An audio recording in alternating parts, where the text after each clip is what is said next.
ایکتی نیشتیمانی کردستان کل ایکی خزیران سال 1975 وکو برسفدانک بو پلان دجمن و داگیرکرین کردستان به پیشراویا حوال مام جلال و هجمارک حوال سرکرده و خدانشیان و بیرو باور لقهوه خانه و طلیطلا لشامه حتا دامزراندن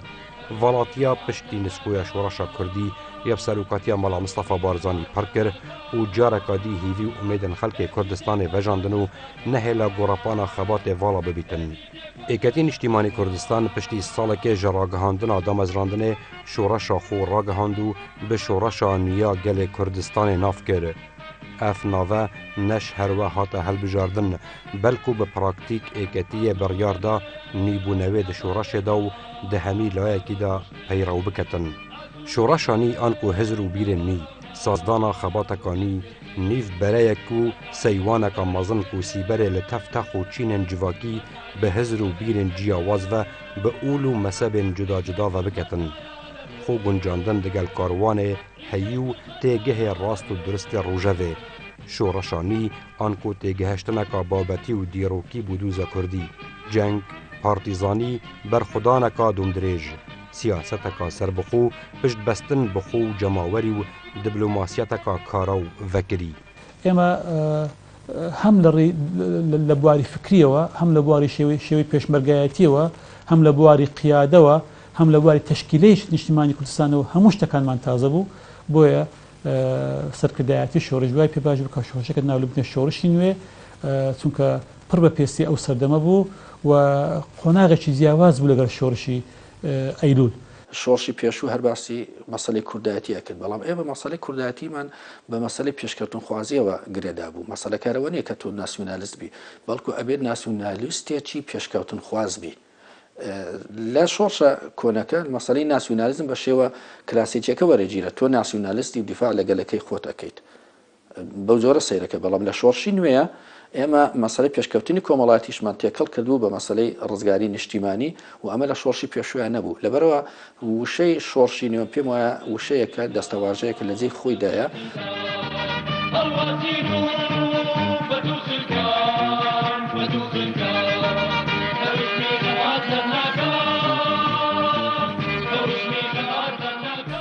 شورشانی شورشا راگهاندن و روناک بیری و هست کرن به گرنگیا وان بیاوا بگر خستنا روشنبیری جبو آوا کرنا جواکی و ریسوا کرنا سیاستا دجمنین کردان. شورشانی به درستی دو پاد کرد که شورشا روشنبیری و راگهاندن و آزادیا بیر و باور و هزر و بوچونای و جبو چسپاندنا وان ایدیامان جی همیشیان اخستنا بردست شورشگرن خو. یه محل سرطاوه شان بشانی خباتی سکدار باورمان به خباتی سیاسی فکری راگەاندن هەبوو بۆیە ئیتیماماندا بە دەستواندنی نامێرکە بەیاننامە پاشان ڕۆژنامە لە دەرەوەی وڵات شەرارە دەرەچوو ڕێبازی نوێ دوای ئەوانە هەندێکیمان هێنایە ناو وڵات لە ناو وڵات بڵاو دەکرانەوە و هەروەها هەواڵەکانی شۆڕش و رادیۆیەکیشمان هەبوو دمانگەڕاش یار بە یاڵ و شاق بە شاق هەتا دوایی توانیمان دای مەزنێنین بە هەر چەندە ماوەکەی زۆر درێژ نەبوو بەڵام ئەوەش کاری گەر بوو دەنگی شۆڕشی بە وڵات شارەکان دەگەیاند. دەتوانم بڵێم وردە وردە ڕۆلی ڕاگەیاندن لە ناو شۆڕشەکەماندا پەرەیسەند. تاوای لێ هات دەستگای ڕاگەیاندن بوو بە دەستگایکی گەورە رادیۆمان هەبوو چاپخانەمان هەبوو ڕۆژنامەی دەوریمان هەبوو بڵاوکراوەی دەوریمان هەبوو و هەروەها بڵاوکراوی هوشیاریمان هەبوو جگە لە بەلاغاتی کە دەردەچوو بۆ شەڕەکان. بەم شێوەیە ڕاگەاندن ڕۆڵێکی گرنگی هەبوو لە هوشیارکردنەوە و هاندان و وەرە بەرزکردنەوەی کۆمەڵانی خەڵکی کوردستان و ڕوونکردنەوەی ڕاستەکان بۆیان.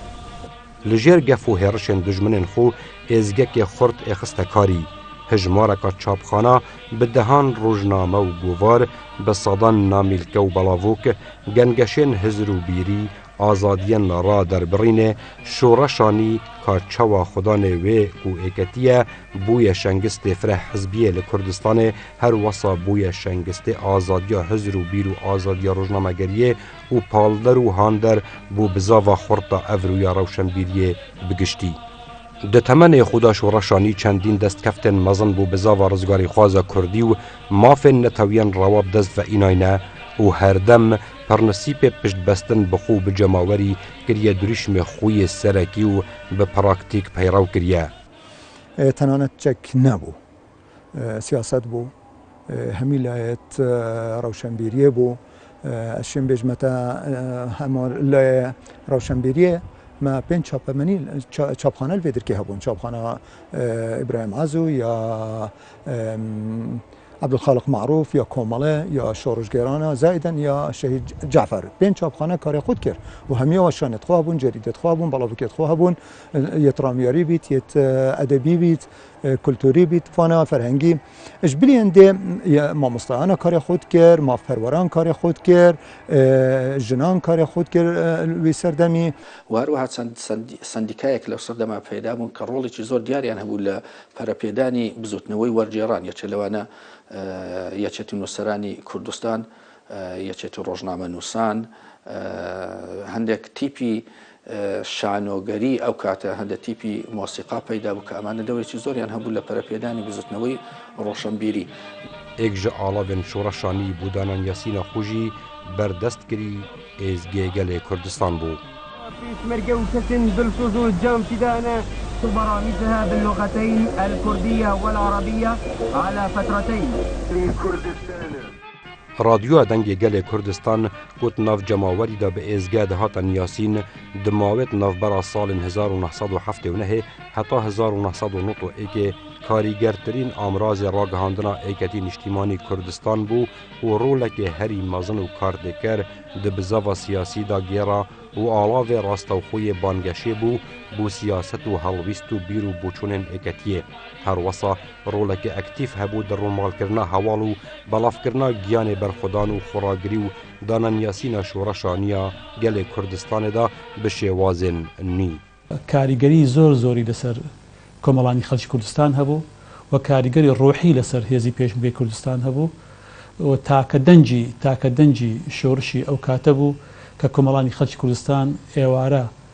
هەموو ئێواران و لەگەڵ بەیانیان وەکو قوتی ژانی ڕۆژانیان لێ هاتبوو وەکو شتێکی خواردنێکی ڕۆحی لێ هاتبوو هەموو گویان لە دەگرت و خەبەرەکانی دەماودەم دەڕۆیشتەوە. ازگی گل کردستان و ستافه لیکار دکر وکو هر مفرزکا پیشمرگهی بردوام ده بزاو و خوب گهاستنه دابو افجا چو وکو بارگا و جه پخشی چجی وکو تردد پخشی. تشویش ایک شوان کارت گلگ ازعاج بو ازگی کو تأثیر کر بس کوان چوان محاولت کر کو نهلن دنگی شورشی در کویتن مجی پرکت حوالن تکنیکی کاری که وصلت کر کو دنگ بتر بجيتن بو مثال مهندس السر جهازي بو دم تشويش كتسر يكسر ميري جهازي ويبر بري بتر جمله كي بيجي حتى او بيت حسيات شو صار تشويش جاي قال يوتينا غير با اميران راديوي لسال 1976 الولايات السويد هاتنا پیدا کردن هذا امير ازگي 1 كيلو وات بو جدو پارچن ترانسميتر و امپليفاير بيكت هات ازگه جه سوید بو سوریه هاتا و گوهستن. کل چریا ایکیا همان سال جه سوریه و نف آخا ترکیه دا بو کردستان عراق هاتا و گوهستن. جبرکو بارو دو خوروشا دوره یال بارو گنجای نبو دا مزراندنا ازگه 3 سالان هاتا گیرو کرن. بو ایکم جار ل21 آدار سال 1979 لگند نوکان لسر سنورت نافبرا عراق و ایران دا دست به بخش خو کرو فاضل کریم احمد ایکم برپرس رادیوی هاتا دامزراندن. زور پینچو بارگای دنگ گل کردستان جنوکان بو دورا توجالا هاتا و گوهستن. پشتی ماوه دو هیوا جه توجالا بو گره مامولا لبرانبر گند داوداوه هاتا و گوهستن. پشتی چندین جهو دورن هاتین تاقی کرن و ازگا لبهتا خو جهکرن لدولا جافایتی لگند برگلو هاتا بنجهکرن و بو ماوک دریش لبرگلو دریجی بکار خودا لبرگلو جی قوناغا دماهیه کاروان خباتا ازگی نبو. كادر إزجاجي كادر يقول ديف إعلامي بعام يعني ديف معلومات دياريا هنجي مصدر معلومات إذاعات عالمي بون بكي BBC وصوت أمريكا ومونت كارلو إسرائيل إيران تركي متابعات هاتا كده ده تمن خودا دنگ گل کردستان چندین ناو بخوه گرتینه لدست پک ازگی لجر ناو دنگ ایکتی نشتیمانی کردستان پخش خود دست پکر پاشان ده کمبونه که کور نشتیمانی عراقی دا ولدورا ناوزنک لخزیران سال 1979 اتنافبرا ایکتی نشتیمانی و تفگر سوسیالیست عربی و باسک حزب بعثا سرب سوریه و هاتب ولدار خستن بریار هاتدان ناو ازگی ببیت دنگ شورش عراقی لناوراست شواط 1985 ناو ازگی بو دنگ گل کردستان و زارش حفتانه چند ساعتك ما دادا ببشي عربي وببشي تركمان نك اواني كسر بنشتماني كردستان حزب كاني تر جالو كبرنامج كاني ازغا للاج نشتماني كردستان وبزماني عربي كردي بيشكش ذكرى حفتانه چند ساعتك بو حزب كاني معارضه عراقي تركمان عرب كان ترخان كرابو اوان برنامج كاني خويان تدا بلاو دكردوا و تنیا هیچ سانسوریشی لسر نبو. ستافک ولدنگ گل کردستان کار دکر بردوام ده حالت شری دابون. چما روزانه پیدوی بو کار خول جر هرشات طباران انجام دابا. شورش بو هیوی بو دائم حرکه بو دائم ام پیوی بو کو دستکفتک دیاریتن. اوی هیوی والمکر بو کو دائم حرکه مروی هبیتن. یا گرنگ او بو اندام ستاف کاری پیدوی بو بردوام بورو درونک بلند و دیر ج کارت کرنا هر جوره گواشتنا کا جانا سخت وی سردمی کار خو انجام دابا. گواشتنا کا سربازی سرما بو کو امنیتشان واجهات مینین احتمال بجبر طباران و اوان امنیتشان کار خوب کین کو ازگه نمکی کار دیه هیچ نبید و چند ساعته که تو کار خود کی توی خود جهبی ازگی خود جهبید بشتن و شانا خوب کرد بثا خوب کردن هلبت گهاندنا دنگ و باس و چالاکین پیشمرگی و شورشا کردی جگرنگترین بابت ازگی بون لیزه دباری وان دنگ و باسا چندین برگه و برنامه دی هبون و پیوندین خورد دگل جماوری جی آواکر بون برنامه که بو نامید گهداره و بسیاره که با سر شورشه با سر ایکتیب خوب با سر رأیک با سر هنرمندکی با اوید جورا و جور تاد ما هست بید کرد که پیوندی اما گله که پیزه ما گهداری هی حکومه هندک توجیهات دانه دورک جماهیر دورک کردستان پشتینگی بو ما جواب تاد کو ریدان الویری یتریدانو و خلکی گهداریا وان رنمایا کری و یجیبجی کری هر وصا ازگه برول تطریج راد بو و رنما و فرمان سرکردایتیت گهاندن هیزن پیشمرگی و رک خستن دناف باجران دا پشتینگی برنامه جورا و جور هبون یعنی گلک برنامه هبون مثلا برنامه شهیده هبو برنامه روشنبیری هبون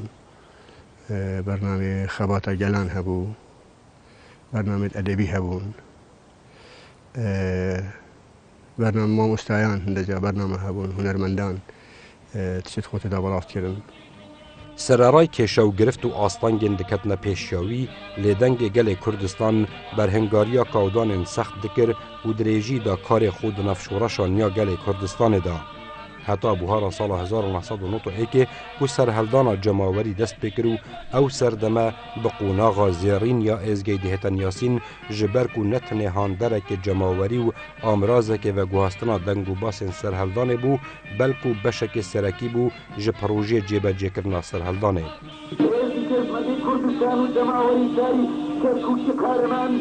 او خلق دوري كباب الداري لرجال كرني كركوتي داير كاو داعتون فلو كيف تسلو رونا وجرد ڕاگەاندن ئێکش ستینکێت سەرەکیت بەرنامە سەرهێڵدانێ بوو ڕاگەاندم خۆشی چەند ستینێت سەرەکی بۆ هاتنە دانان ستینەوە سەرەکی ئەو بوو و هەر کوردێکی خوب دەتە ئێزگە دەنگی گەلێ کوردستانە هەست بکات ئەوە دەنگیویە ئەوە دەربڕینش هەست و بیر و هەزرێت تویت کرد و ئێزگە دەورێ ئێکگرتنێ ناف ڕێزت گەلێ کورددا ببینیتن زێدەباری ئێزگەی و ji بۆ زێدەتر گەهاندن و بەڵافکردنا بیر و باوەر و پەرنسیپên şoreşanî li serhatiyê ava kirin êketî niştîmanî xurtkirina rolê rojnamegerî û ronakbîrî û çespandina têgehê azadiya hizr û bîr û bawer û derbarînê di navxelkî da ji layekî ve û durustkirina peywendiyat navbera şoreşê û cemawerî da û dananyasîna dûza Kurdî bû cîhana derve ji layekê dî ve bi giring û pêdivî zanî pêxemet gihiştin bi wê armancê jî pêdivî bi çapxane û amîrên çap û kopîkirinê hebû lewra û di mawekê zûr yekêm da serkirdatiya êketî niştîmanî çendîn çapxane û amîrên çapkirinê peyda kirin û berdest kirin û êxistine karî کۆمەڵی جیهازی زۆر سەرەتایی زۆر کۆن بەڵام بە ئیرادە و بمعنەویاتێکی زۆر گەورە ئێمە کارەکانمان دەکرد و تەنانەت بەو بێ ئیمکانیاتێشەوە سەرکردایەتی شۆڕش بە تایبەتی جەنابی مامجەلال ئازادیەکی تەواوی دابوو بە هەموو ئەو حیزب و گروپانەی کە لە ناوچەکەی دەسەڵاتێکی نیشتیمانی کوردستاندا بوون و تەنانەت ئەدیب و نووسەرەکانیش بارگای تایبەتی خۆیان هەبوو چاپخانەی تایبەتی خۆیان هەبوو بە ئارەزوی خۆیان بڵاوکراوەکانی خۆیان بڵاو دەکردەوە بەبێ ئەوەی هیچ سانسۆرێکی لەسەر بەبێ و هیچ ڕۆژێک لە ڕۆژان لێپێچینەوەیان گڵدابێ چاپخانە برایم عەز و چاپخانە سەرەکیە یەکەتی نیشتیمانی کوردستان بوو لە ساڵە 1970 وەکو بەشێک ji dezgahê ragihandinê li girê Mamewla li nêzîk gundê Dawdawê hatibû danan. Paşan Bûzelê hate veguhastin û dîvdal sala 1980yê di gelbaregayê mekteba ragihandinê bû gundê Tojala hate veguhastin. Li sala 1983yê bûdûla cafayetî li Bergelû hate veguhastin û heta sala 1987 çapxana Birahîm Ezz û dirêjî da karê xwe. چاپخانە ئەو کاتە تەنها بریتی بوو لە ڕۆنیۆیەکی دەستی کە بەکارەبە ئیشمە پێ ناکرد بە دەست ئیشیە کرد لەگەڵ تایپێکی دەستی هەردووچی هیچ کامێکیان بەکارەبە ئیشی ناکرد ستێنسڵی کاغەزشمان بەکارەهێنا و زۆر جار لەسەر ستێنسڵەکە ناونیشانەکان بە قەڵەمی تایبەت ئەنووسرە. Li heman sal û ji ber topbarankirina berdewama dûla cefayetî ji layê Supaya rejimê ve beşekê çapxanê bû dûla Koge hate rewanekirin. Beşê ku maye li Bergelû li sala 1988 û digel destpêkirina şalawên Enfala hate şnavbirin. چاپخانەکەوی گەێنرایە ئەوێ چاپخانەیەکی زۆر کۆن بەڕەنگە هێسیەکان و چلەکان بوو بەڵام بە کەڵکی سەردەمی پێشمەرگایەتی ئەهات. بە کەڵکی ئەوە هات کە ئەوەی کە ئێمە کارمان پێێتی بەو چاپخانە کۆنە سوودی لێوەربگرین و بەهۆی ئەمە توانیمان کۆمەڵە کشتی باشیشی پێ دەرکەین بەڵام دواتر پاش ئەوەی کە دەرفەتێکی زۆرتر بۆ ئێمە ڕەخسا کە بتوانین بچین بۆ تاران و بۆ شوێنەکانی تر توانیمان هەندێشتی پێشکەوتوتر بەکاربێن کە بەشێکی بە کارەباکاریە کرد و ئەمە توانرا بەهۆی ئەمەوە گەر بە چاپخانەکە بدرێت وەکو ڕاگەهاندن و ئەساسی ڕاگەهاندنە شۆڕشەیان یا ئیکەتی نیشتیمانی کوردستان وێرێ بوو دوو ئەو سەرەکی پێ ئەوژی ئیزگە و چاپخانە بوو ئیزگە ڕۆژانە بەسێخۆ هەبوو چاپخانەژی بوو بڵاوۆکین شۆڕشێ طبیعی بەس چاپخانێکتونە بوو چاپخانە وێری ئەتابلعی ئەعلامە مرکزی شەهیدی براهیم عەزۆ بوو دەرەجە ئەساسی ڕێبازی نوێ دەرتێخست و ڕۆژنامە ئۆرگانە سەرەکیە ئیکەتی نیشتیمانی کوردستان بوو لەگەڵ چاپەمەنیەندی بڵاوۆکیندی یا شۆڕشێ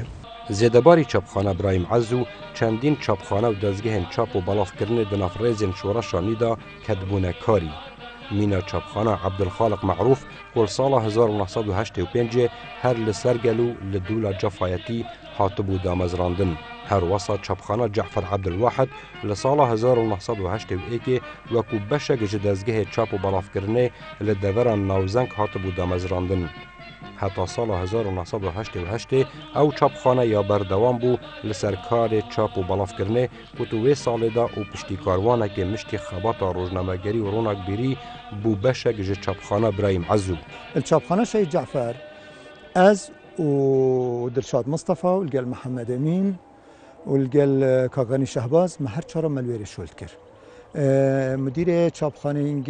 رحمه الله بيت سامي شورش بو لأوي چاپخانه البن چاپدريا بر از مام جلال بو توی سردمی دا ئەڤە دەستگەهێ چاپ و بەڵافکردنێ و دەستگەهێ ڕاگەهاندنا یەکەتی شۆڕەشگێران و چەندین سازیên دیژی پاڵپشتی و پشتەوانیە بزاڤا چاپ و بەڵافکردنێ دکرد دناو شۆڕەشانیدا. چاپخانە شەهید جعفر بوو ئەو یا مەکتەب سیاسی بوو تایبەتی دەرەجایەکی شەرارە دەرتێخست و دیسە ئورگانە یەکەتی نیشتیمانی کوردستان بوو بەس بزمانی عەرەبی دەرتێخست لەگەل هەندێک کتابên دی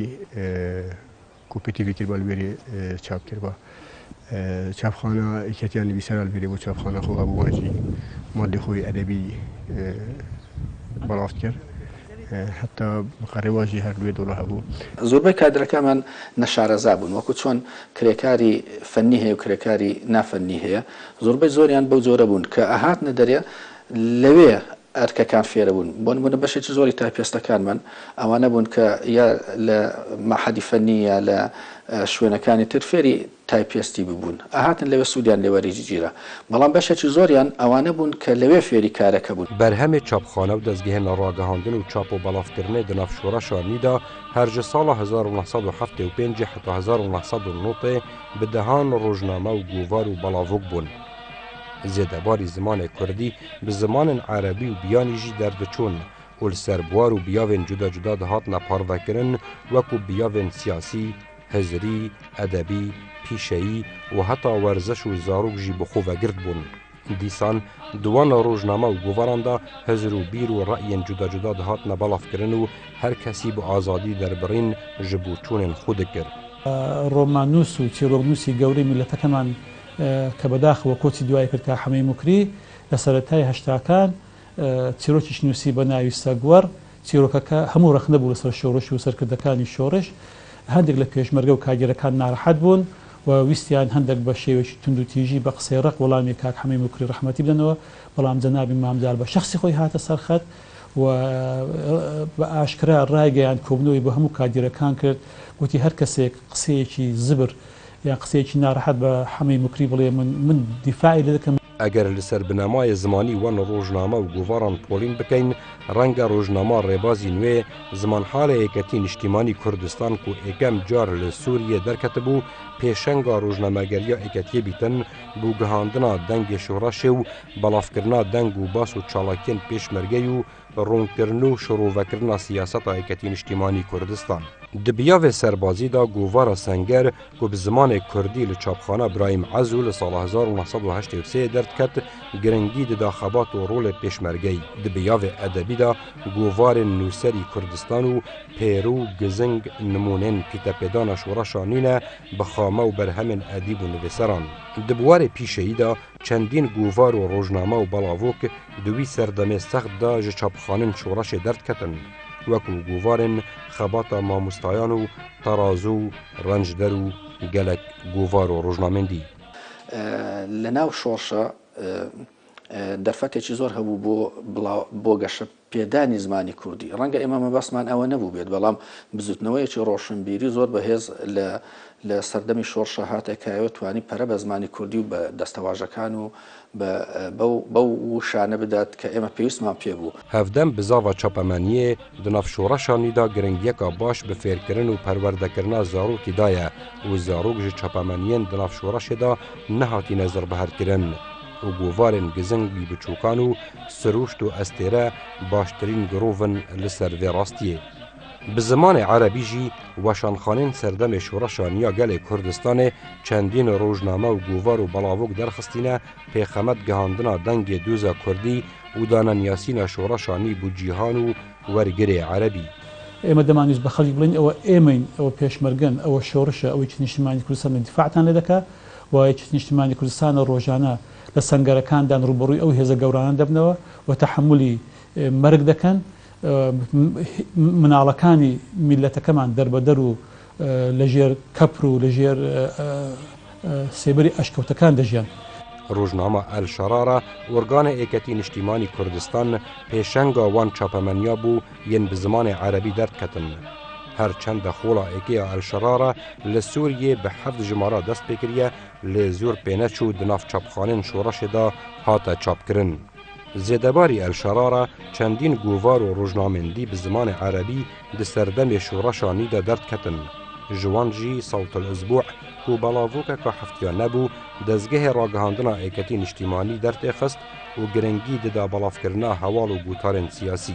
Her wesa guvara Elxenadiq ku mekteba navbendiya ragihandina êketî niştîmanî Kurdistan derdê xist zêdetir giringî dida belavkirina çalakiyên hêza pêşmerge û gutarên siyasî. Hevdem serkirdayetiye û kadirên êketî niştîmanî di serdemê şoreşa nî de li dervey welatî jî hewlên serkeftî hebûn di derxistina hejmareka rojname û guvaran de bi zimanê Erebî. Bûmînak, Belavoka Elxelîç ku bi şêwê guvar li sala 1981 heta 1985 li Kuwêt derdiket. Elxelîç ew gutar û babet bi xwe vedgirtin yên çapemeniyên kendavî û Erebî û cîhanî li dûr dûza Kurdî belavkirin. Her wesa deng û bas û çalakiyên şoreşê digihandina xwendevayê Erebî. Rojnama Kîfahil Ansar jî ku ji bal Komîta Ragihandina Derveya Êketî Niştîmanî Kurdistan li Ewropa bi zimanê Erebî derdiçû piştevaniyeka dî bû bûgihandina deng û bas û çalakiyên pêşmergehî û şoreşa nûya gelê Kurdistanê. Derbarî wan çapemeniyên bi zimanên biyanî derdketin çendîn nimonên serkeftî hebûn. Ji wan jî rojnama Lîtên Sal ku bi ziman halê êketî niştîmanî Kurdistan dihatin yasîn bi zimanê Fransî li sala 1977 li Fransa derketiye. Her wesa êketî niştîmanî Kurdistan rojnama Spark bi zimanê İngilîzî wekû ziman halê xwe li zankoya Maryland li bajarkê College Park li nêzîkî Washingtona paytextê Amerîka li sala 1977 derxistiye û hindek jimarên Spark li Stockholm û London jî derçûne. Her wesa li Amerîka guvara Torj li sala 1984 hatiye çapkirin û belavkirin. Zêdebarî vana rojname û guvara çendîn çapemeniyên dî bi zimanên biyanî ji bal êketî niştîmanî Kurdistan ve derketîne. Mîna rojnama Dîrvonge û bi zimanê Almanî derdiket û Dîvong li Holanda bi zimanê wî welatî belav dibû.